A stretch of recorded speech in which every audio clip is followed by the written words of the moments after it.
Breaking the Code with Gabriella tells the story of a young girl who overcomes gender stereotypes in robotics, cementing herself as a role model for young women. The book includes science and engineering information, such as the design process and Java tutorials. As part of our initiative to empower young girls to pursue their interests in STEM, we are running the Breaking the Code with Gabriella Trailblazers in STEM speaker series, which explores the careers of women in science, technology, engineering, and math. This series aims to dispel gender stereotypes and aid young students in getting advice on how to pursue their own passions. Today, I'm here with Dr. Michaela Musilova, who is a prominent astrobiologist that has conducted research across a wide range of international institutions, including NASA, ESA, CalTech, the University College London, Chiba University in Japan, Canada, France, Hawaii Telescope, and many others. Musilova holds the record for the most simulated missions to the Moon and Mars, having commandeered over 30 operations. She is currently a global faculty member at the International Space University, as well as the president and founder of the nonprofit XtremeFrontiers. In partnership with NASA, she coordinated the Astro Seven Summits, which combine expeditions to the highest mountains on each of the 7 continents with scientific and educational research. Musilova has received global recognition for her work, including Forbes Slovakia's Most Promising 30 Under 30, Emerging Space Leaders Grant from the International Astronautical Federation, and the Women in Aerospace Europe Young Professional Award. Now, I'll let you introduce yourself, give a brief introduction, anything you think about your journey in STEM, your future goals, or your current interests that you think are notable.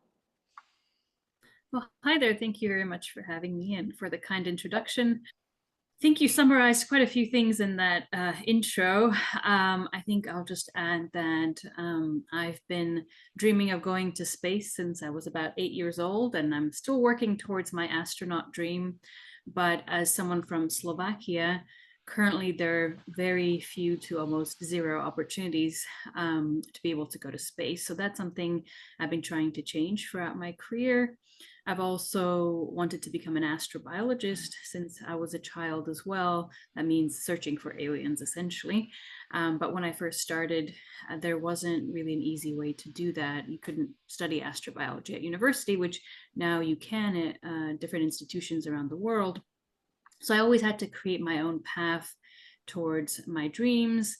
And as someone who fully self-funded their studies, it was also very challenging because I had to always find income for everything that I tried to do. I had multiple part-time jobs in my high school. During university times, I always tried to get the best possible grades to be able to get scholarship grants and things like that to fund my studies and research. So it's been a challenging journey, but I've also been able to do what I love, what I'm passionate about.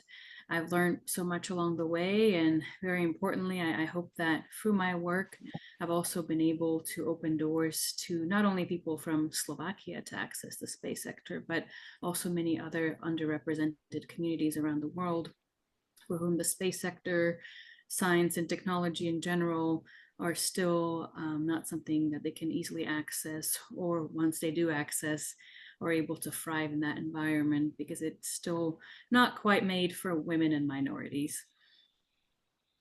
Yeah, definitely. Your journey seems very inspiring, and I know you have a very deep and a long history with space. So you studied at the International Space University. You received a master's in planetary science, and you have a PhD in astrobiology.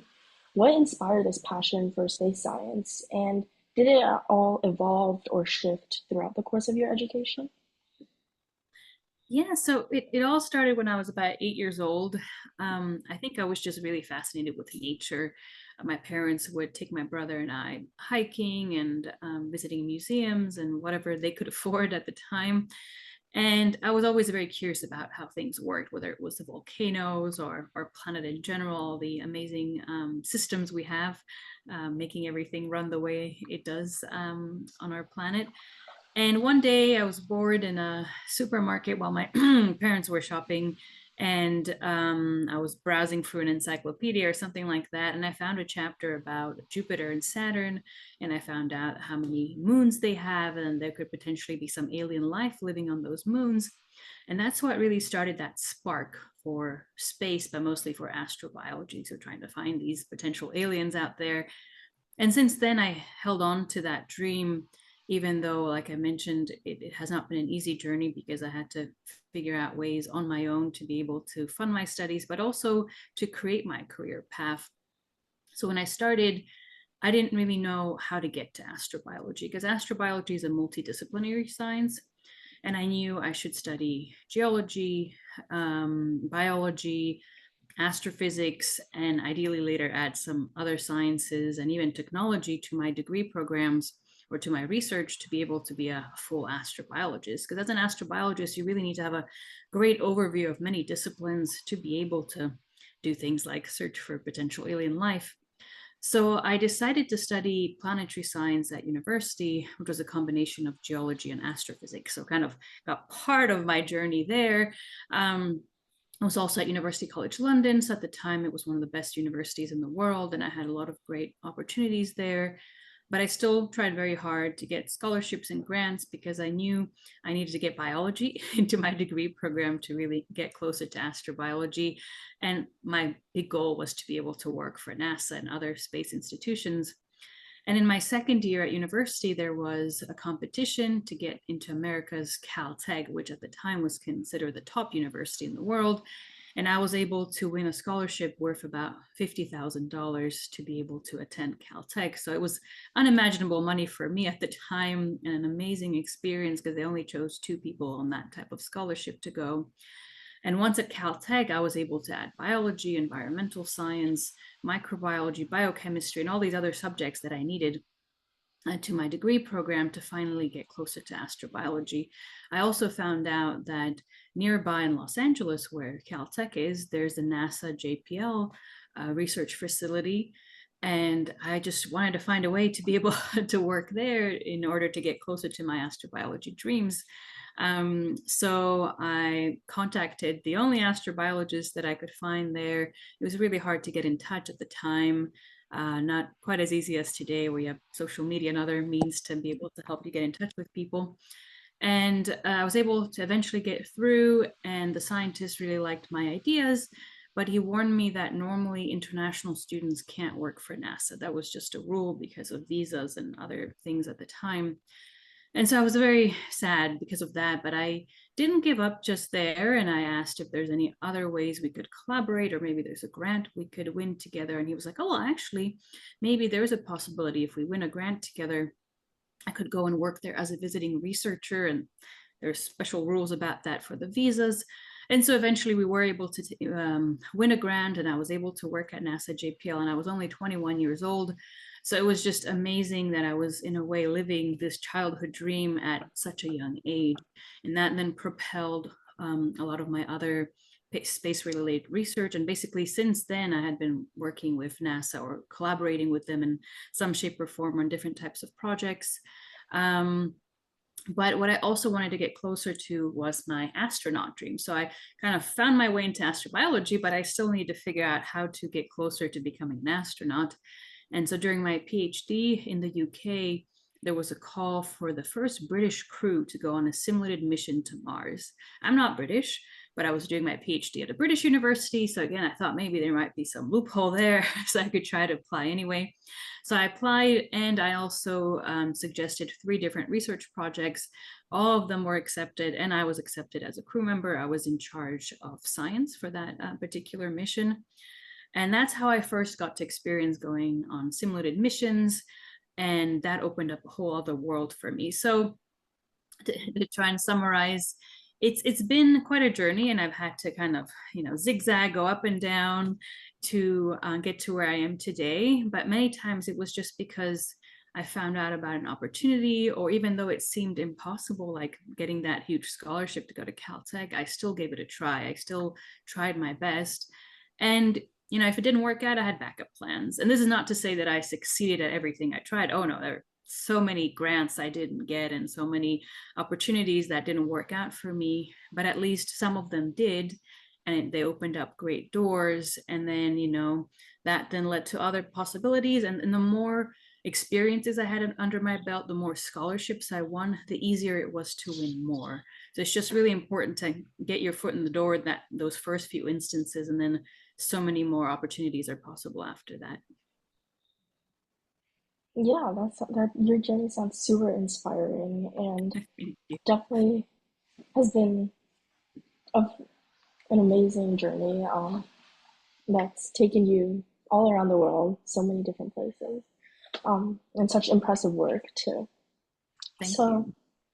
you mentioned a bit about wanting to open doors or sorry, increase opportunities for Slovakians or people from underrepresented communities in space. Can you talk a bit about like your goals there, what you hope to change in the future, and how Mhm. you see that going forward? Yeah, thank you for asking. It's still a bit of a challenge because currently most of the astronaut programs, for example, are based in the US for NASA, and that's only for US citizens. The European Space Agency also has its own program, and I'll get to that in a moment, where in theory, Slovakians are now eligible after recently Slovakia becoming an associate member state of ESA about a couple of years ago. But ESA is also very much about politics and money. So unless your country is contributing with a significant amount of money into ESA's programs, the chances of someone from your country becoming an astronaut are very low. And then, so there's these kind of national programs and national space agencies. And so currently, Slovakians don't have many opportunities there. And just like many other people from other countries who are not an ESA member state or associated member state. Um, then there's all sorts of commercial space programs that are developing, and that is giving people like me hope that perhaps we might get to space after all. But currently, it's mostly for people who can buy very, very expensive tickets for that. So that's currently not on the horizon for me. But there have been different competitions and things that have opened doors to a few people. So I am looking into that, and hopefully people from around the world may have some chance there. But many times there are limitations of things like visas that might influence whether someone is chosen. Um, and also, many of these flights are of short duration. You only go past the boundary or the official boundary of space for maybe a handful of minutes, maybe a little bit longer. But as someone like me who wants to do research in space for ideally longer periods of time, while I wouldn't say no to such an opportunity, it is still not, really what I'm looking for. So all that to say, currently there aren't many opportunities. They are increasing in the commercial space sector, but it's still hard for people from around the world to be able to apply and be selected for that. So what I've been trying to do to change that, for example, I'll give you two examples. One was after my PhD, I decided to go back home to Slovakia, where I'm from, because I saw that things weren't really moving forward in the space sector, and I really wanted to help change things for the better. So I joined a group of young people. Our name was the Slovak Organization for Space Activities, or SOSA for short. And we wanted to convince the public and the government that it's worth investing in the space sector because we have potential in our country. And by joining, for example, the European Space Agency would open up a huge amount of opportunities for researchers, young people, many companies, and many others.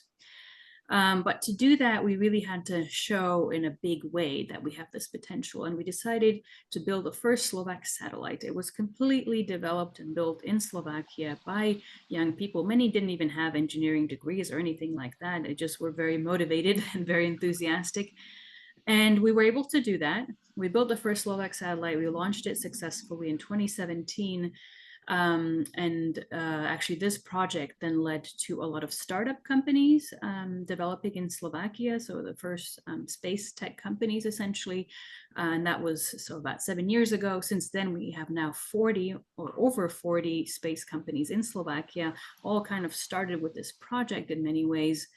It also helped convince the public and the government that it's worth collaborating with the European Space Agency. So we became a cooperative state, and then now an associate member state of ESA. So I'm very glad that these projects that I was involved with, and I led many of them as I became the chair of SOSA, led to so many great changes in my country. I also started teaching astrobiology for the first time back home. And together with a couple of universities, we started the first space engineering degree program. So in this way, I'm really hoping to create a lot of opportunities back home in Slovakia so we don't have such a massive brain drain, which we have had until recently, where young people just had to leave the country to be able to find opportunities abroad because things like opportunities in the space sector were not available. So that's one example. And the second example is when I was the director of a facility in Hawaii called High Seas. It was a place where we simulated missions to the moon and Mars. It's a world renowned facility, and I would have applicants from all over the world. And my goal as a director was to make this facility as accessible as possible to people from around the world so that underrepresented communities would finally have a chance to get their foot in the door in the space sector. Because before my time, it was mostly limited to Americans or certain people of certain communities. So I tried my best to find ways to make it be more accessible. And I'm very happy to share that over my time there, the number of women increased dramatically that applied to become analog astronauts. By the end of my time there, a couple of years ago, I would say 60% of the applicants were women. And when I made up teams, sometimes I had full female crews or 50-50 crews, men, women. We also had a lot of LGBTQ plus people join. And the more people we had from all these underrepresented communities, including people of color and people of different ethnicities and religions, the more they saw themselves represented as the analog astronauts, the more wanted to apply. And so it was just the matter, again, of getting the ball rolling and helping making this space more inclusive. Yeah, definitely. I had no idea there were so many restrictions, especially for, people who might not, or like non-US citizens who can't work with NASA, or people whose countries aren't part of like ESA, for instance. But it sounds like there's a lot of, on your side, really inspiring change being made to make the space sector more inclusive and more diverse. And that sounds incredible to me. Thank you. I'm trying my best with what I can do. So one of the things you mentioned is the high seas and that you're an analog astronaut who's actually led over 30 simulated missions to the moon and Mars, which is a record. And what do you do during these missions usually, and how do they help inform real manned missions to potentially these locations in the future? Mhm. So the goal of these missions is to prepare the real, we now call them crewed missions to make them be more inclusive rather than just manned. So yeah, we want to prepare for the true crewed missions to the moon and Mars. And to do that, you have to test as many things as possible on Earth first before you attempt to send humans to other planets or planetary bodies. So, for example, we have these different facilities like the high seas one I mentioned in Hawaii, where it's a small dome which can accommodate 6 people, but it's a very small area. You're all living in a tiny little space together because that's probably what the first research stations on Mars will be like. And when you want to leave the station, you have to wear a spacesuit again, just like if you were on the moon or Mars. Inside, we live with a very restricted amount of food, water, and other necessary materials. The food is freeze-dried, astronaut-like food, but we can also grow some of our own crops. But again, we're restricted in what we can use for that. And even in terms of like electricity, the electricity we get is mostly through solar panels that then gets stored in these batteries we have inside the facility. But if the weather is bad several days in a row, we might actually discharge these batteries quite a lot. And so we teach the crews to be able to survive even under those more extreme conditions. For example, when we're in so-called low battery mode and we have to turn off almost everything and just live in the dark with only our ventilation going to keep us alive essentially, and we can't cook because that uses electric power. So we would just have to make like little balls of oatmeal and eat that all day and things like that. So it's all about trying to test everything we have here on Earth before we send it to space, see what kind of technologies and materials we will need during these future lunar and Martian missions, including, what's the best type of food to feed the astronauts. But the human part is actually probably the most important part of these simulated missions because we're trying to find out who are the best people to send on potentially 2-3 year long missions to Mars. What are the typical problems that these humans may encounter during their missions, including interpersonal problems, and most importantly, how to solve those problems when we do encounter them. Yeah, that sounds super interesting. And definitely it will be invaluable feedback for when we do hopefully eventually reach the moon or Mars. Um, Another one of your initiatives is you were part of the largest group of female and non-binary scientists to trek the harsh cold of Antarctica. Previously, women were dissuaded or even banned from these expeditions. Can you talk a little bit more about this experience, maybe what you did along the way, and how you think the journey will help improve equality in science?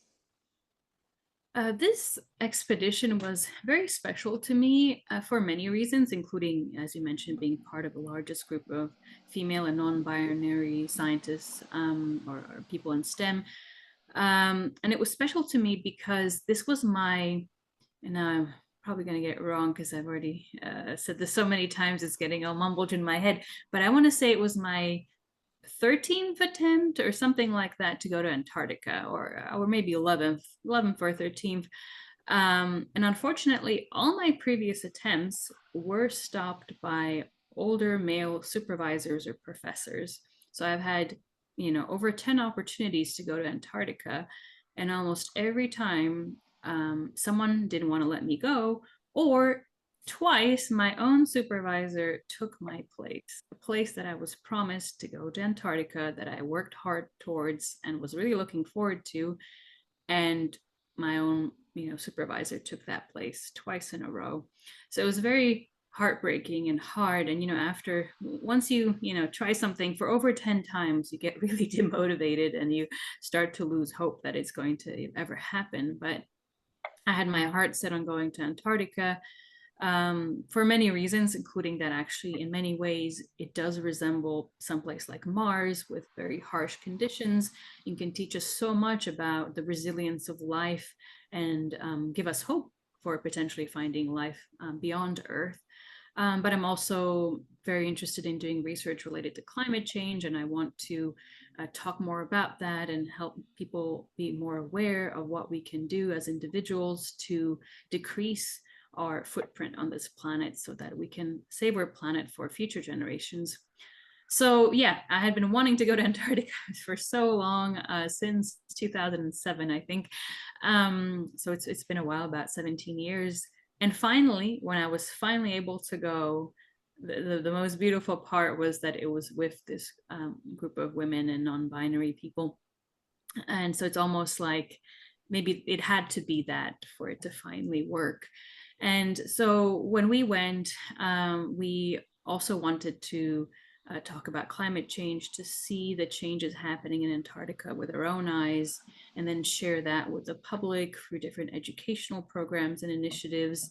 But I myself am actually planning an expedition to Antarctica this winter as part of a different project called the Astro Seven Summits.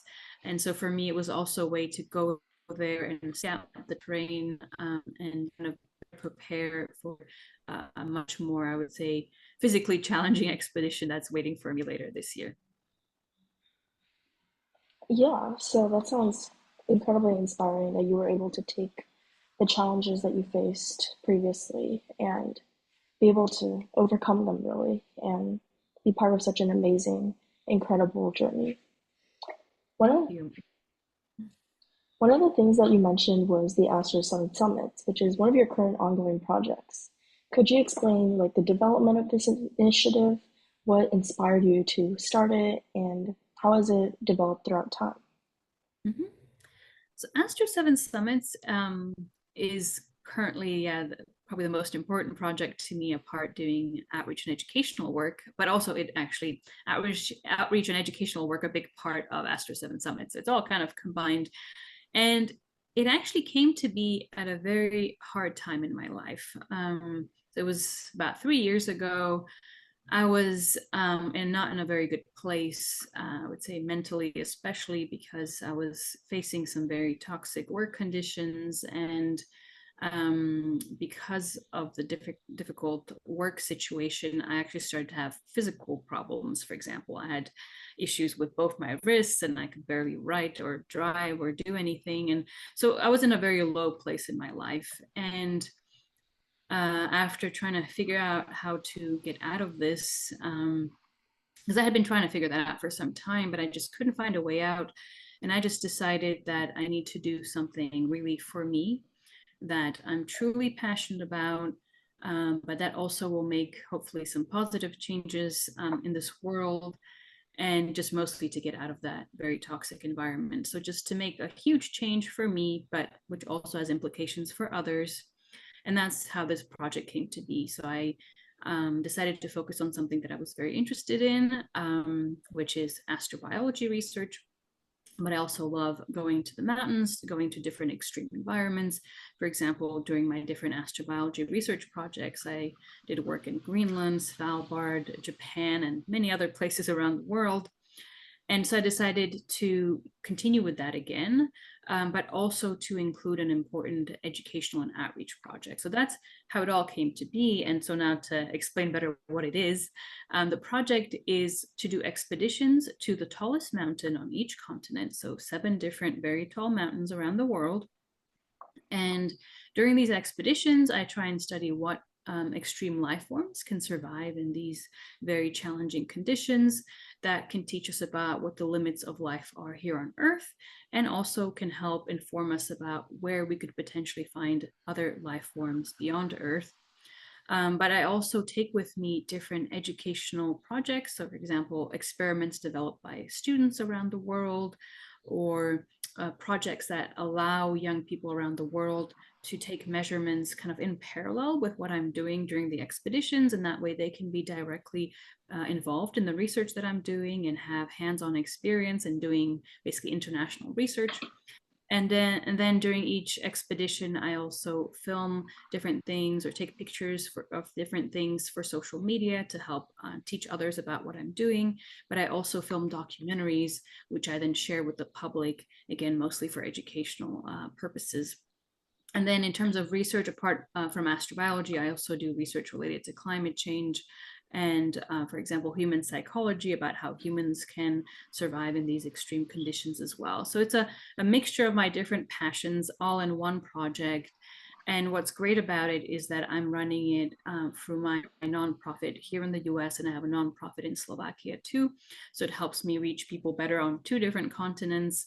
And because I'm running it myself with different collaborators and volunteers, I can finally, avoid being in different toxic work conditions, which is something I struggled with in the past. And now it just, it's just so much better for me. And I hope that my work also will have positive effects on other people that I've been working with through these different projects. Yeah, definitely. This project sounds super incredible, and hearing the backstory behind it, how you were able to turn that environment around and create something that you're very passionate about, and it's also benefiting so many people and contributing to science. Sounds truly amazing. Thank you. So, finally, if there is any piece of career related advice that you could give to your middle school self, what would it be and why? I think when I was young or younger, um, I was too worried about my future, and I try to create this career path for myself, and I was really focused on hitting a lot of milestones. And I worked, I think, too hard for my own good until my early 30s essentially. And while I achieved a lot of wonderful things along the way, and I'm proud of that, it did also require a lot of sacrifice. For example, until very recently, and I mean like a month ago, I kept on sacrificing things like hobbies, time with family and friends, all because I just was trying to achieve all these things, which were all, great things when I think about it. And I'm glad that I did those things. But I wish I had been kinder to myself, and that I had given myself more time so that I didn't have to make so many sacrifices. And just to realize that while it's great that as a young person you have a lot of energy and can do a lot of things, it would be actually better to kind of take some things a bit more easy and realize you still have, your whole life ahead of you, and you can still achieve some things even later in life. So I think the advice to myself, if I ever could go back in time, would be to just not worry so much about getting so many things done so quickly, and that with some things I should take things more easy, and most importantly, not to sacrifice myself so much along the way in terms of my other passions outside of work, like hobbies, and most importantly, times with loved ones and family and friends. Yeah, definitely. I think that's a very important message. Being able to find a good work-life balance and not sacrificing things like your health or your relationships for just being able for going like all in for your studies. Well, thank you so much. It's been a pleasure speaking with you. I've had an amazing time and I've learned so much. Um, I'm very glad to hear. It was a pleasure, and wish you all the best in your endeavors. And I'm also happy to answer people's questions if they want to get in touch with me, beyond this podcast. So feel free to share my social media handles. And if you are looking for me, I'm Michaela Musilova, and you can find me either under that name or Astro_Michaela on a lot of the socials. And I'm happy to answer any questions or give guidance when possible. thank you so much for joining us. Thank you for having me.